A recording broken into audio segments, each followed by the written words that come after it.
Assalamualaikum. Apa khabar semua anak-anak murid SKSB? Cikgu harapkan semuanya berada dalam keadaan sihat dan ceria selalu.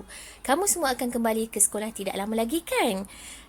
Jadi sebelum itu, mari sama-sama kita tonton beberapa video yang cikgu ambil daripada laman web Kementerian Pendidikan Malaysia sebagai panduan kepada kamu dan ibu bapa semua. Enjoy! Virus ini berjangkit daripada individu kepada individu melalui titisan pernafasan dan juga sentuhan. Antara gejala penyakit ini adalah demam, batuk, selsema dan sukar bernafas. Bagaimanapun, tanpa gejala-gejala ini, anda mungkin boleh menjadi pembawa kepada virus ini tanpa anda sedari. Demi memutuskan rantaian jangkitan virus ini, langkah-langkah pencegahan seperti berikut mesti dipatuhi. 1. Kerap mencuci tangan menggunakan air dan sabun atau pensanitasi tangan. 2. Pakai pelitup muka kepada yang bergejala dan berimuniti badan rendah. 3. Amalkan penjarakan sosial 1 meter antara individu. Dan 4. Kekal berada di rumah sekiranya tiada keperluan untuk keluar. Langkah-langkah yang disebutkan tadi bermakna anda semua tidak dibenarkan untuk bersembang rapat, berkumpul dan bersentuhan. Kepatuhan anda kepada langkah-langkah pencegahan ini memberi makna yang besar kepada negara. Ikuti siri video berikutnya untuk mengetahui prosedur-prosedur berkaitan persekolahan.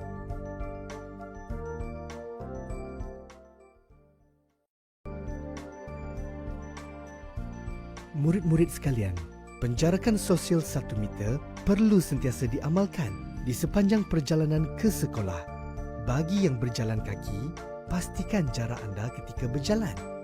Bagi murid-murid yang menaiki kenderaan awam seperti bas atau van sekolah, hendaklah sentiasa mematuhi garis panduan yang telah dikeluarkan oleh Sektor Pengangkutan Awam Darat. Setibanya di sekolah, anda hendaklah beratur untuk diambil suhu badan.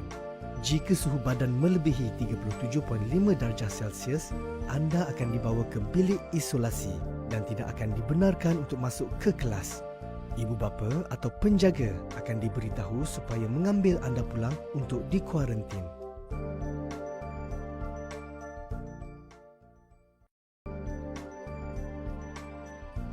Murid-murid sekalian, penjarakan sosial 1 meter perlu sentiasa diamalkan sepanjang waktu ketika di sekolah, tidak kira di dalam maupun di luar kelas. Ditandas, elakkan daripada bersesak. Pastikan tangan dibasuh menggunakan sabun. Murid-murid hendaklah mencuci tangan dengan air dan sabun mengikut langkah-langkah membasuh tangan yang betul. Semasa waktu rehat pula, anda digalakkan untuk makan bekal makanan yang dibawa di dalam kelas. Jika anda tidak membawa bekal makanan, anda boleh beli makanan berbungkus di kantin dan bawanya ke kelas untuk dimakan. Pastikan penjarakan sosial diamalkan di kantin. Perlu diingat bahawa anda tidak dibenarkan berkumpul atau melepak semasa waktu rehat. Ikuti siri video berikutnya untuk mengetahui prosedur-prosedur berkaitan persekolahan.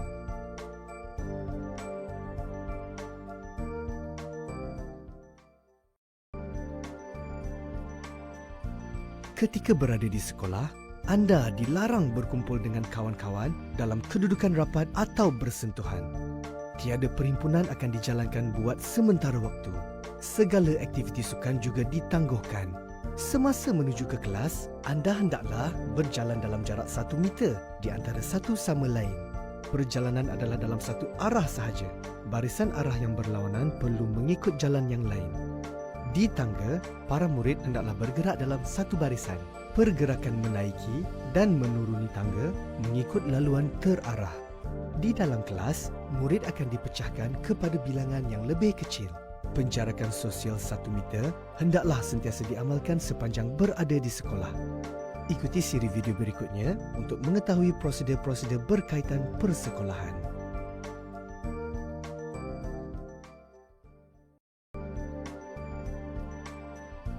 Ketika pulang dari sekolah, murid-murid hendaklah berada dalam keadaan teratur untuk keluar dari kelas dan kawasan sekolah.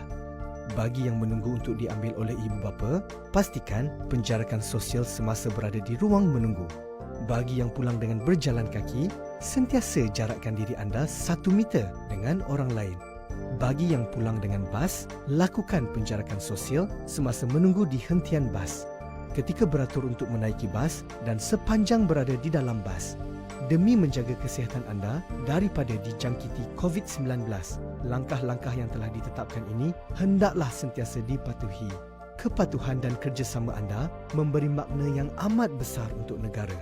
Ikuti siri video berikutnya untuk mengetahui prosedur-prosedur berkaitan persekolahan.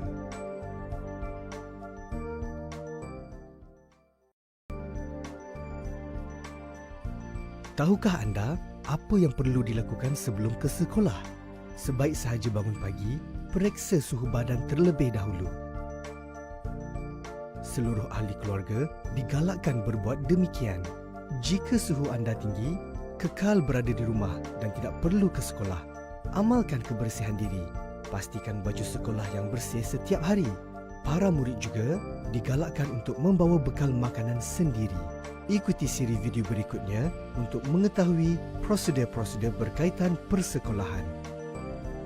Diharapkan semua anak murid SKSB dan para ibu bapa dapat memahaminya.